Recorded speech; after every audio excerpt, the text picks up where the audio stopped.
Bahagi na ito, marami tayong nakikitang portalit na nandito. So, I think isa rin to sa paghahanda sa nalalapit na rally ng INC. So, nagulat ako, hindi naglatag din sila ng kanilang mga tent. So, siyempre, nila na pagkalaki-laki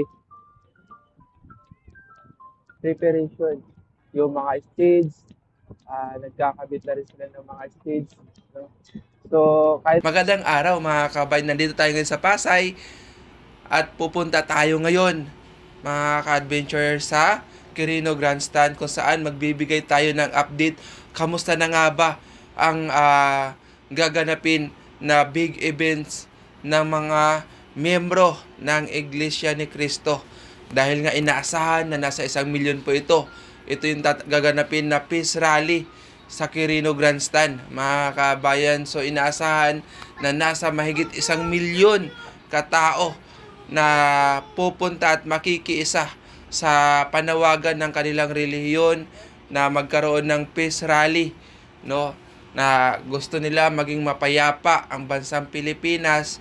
Kaya iba-ibang lugar, no, especially dito sa lungsod ng Maynila, sa Quirino Grandstand, at meron din sa mga Mindanao province, like iba pang probinsya sa Mindanao, no, sa meron din magkakaroon sila ng mga peace rally, no. Pero yung kaya naman pumunta dito is pupunta sila. So andito tayo sa area. So sa dito sa bahagi na ito, marami tayong nakikitang portalit na nandito. So I think isa rin to sa paghahanda sa nalalapit na rally ng INC. So nagulat ako, nandito lang to sa Roas Boulevard, no? At pangalayon ito kasi nasa Aristocrat nagkaroon ng portalit. So, nasa ano lang tayo, tapos lang ng Manila Bay Aristocrat. So, ibig sabihin talagang grabe yung paghahanda ng mga INC. Kasi malayo pa lang, pinagandaan na. No? At dito lang, malapit lang yan sa Aristocrat. So, makikita natin ito. Na meron dito. Kasi kakaiba na paghahanda ng rally talaga. No? Paghahanda talaga.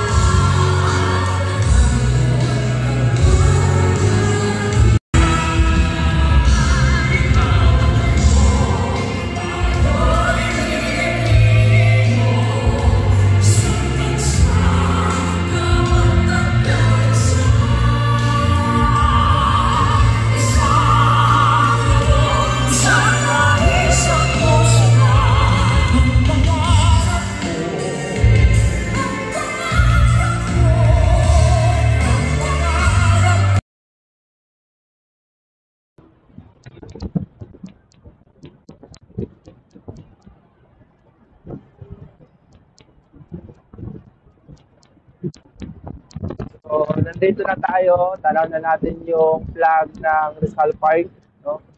Kung saan nandyan si Dr. Jose Rizal. So, matanaw na natin yung napakalaking flag dito sa lungsod ng Maynila. So, ito pala yung area ng Calao Avenue. So, at makikita ko dito sa paligid, grabe, nakaikot din yung mga portalit. No? So, kahit saan makikita natin yung portalit, no, na kapaghahanda ng INC.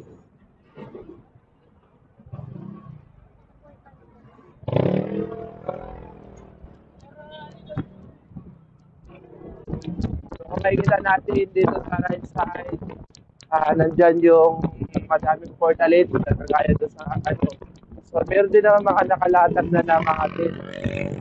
So, yung iba mga party list, no, naglatag din sila ng mga tent nila rito. So, yung ibang mga naglatag pati MMDA. Yan. So, yung mga MMDA, naglatag din sila ng kanilang mga tent. So, siyempre, kailangan safety rin yung mga pumupunta rito. So, binimake sure nila. Tsaka yung portalit, nakaikot dyan. no? Grabe. Grabe yung paghahanda nila ngayon dito. So, nakaikot yan. No? Ang dami silang mga tent dito sa Manila Ocean Park. No, posibleng mabubuhay rin yung Manila Ocean Park. Pagkakataon din na mamasyal yung mga kapatid natin ayun na mga malalayo. So, grabe yung nila dito, preparation. So, ang dami rin mga sakyan dito.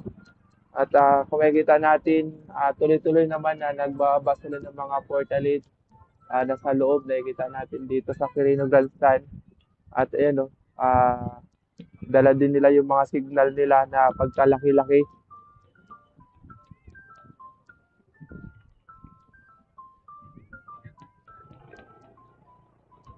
So, grabe yung preparation nila rito. Kabayan, sa tulong na rin ng local and national, no, yung MMDA, saka yung Luzon, Maynila. So, kung makikita natin sa left side, no, nandyan na yung preparation, yung mga stage, nagkakabit na rin sila ng mga stage. No?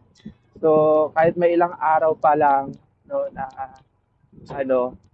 bago yung nalalapit talaga, pinaghandaan na nila. So, doon sa gitna, may mga nagpa-practice din. So, grabe. Yun, yung mga team. So, tuloy-tuloy na nagbababa ng mga team. Yes.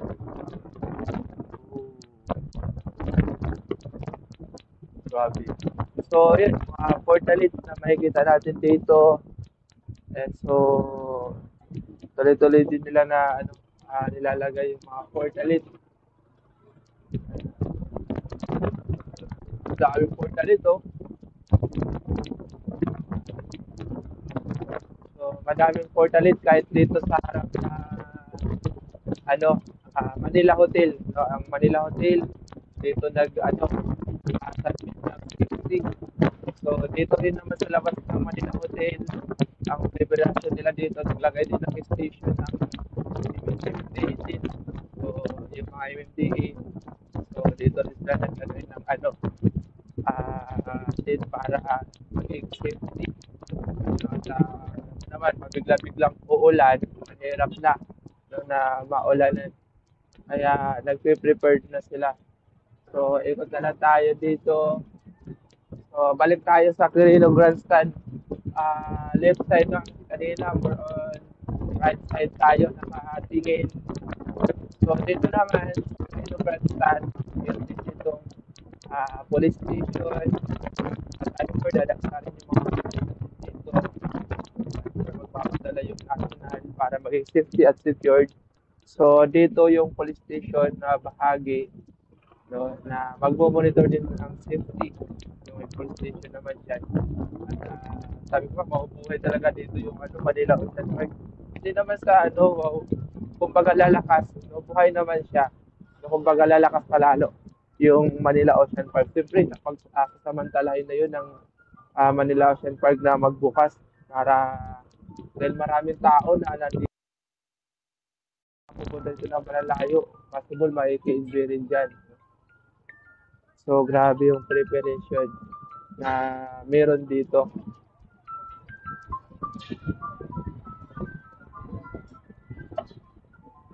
So, nagkakabit sila ng mga tent. Yun yung nila ngayon dito. Tent, stage, yung mga CR.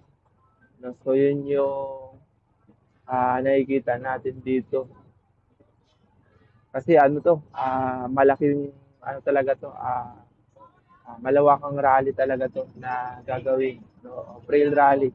So, yun naman ay panawagan nila, no, peace rally po ito, no, wala po tayong maririnig na kung ano pa man against sa both sides sa mga nag-aaway sa bansa natin. So, more on peace rally na gagawin yung mga INC dito. So, yun yung natin dito.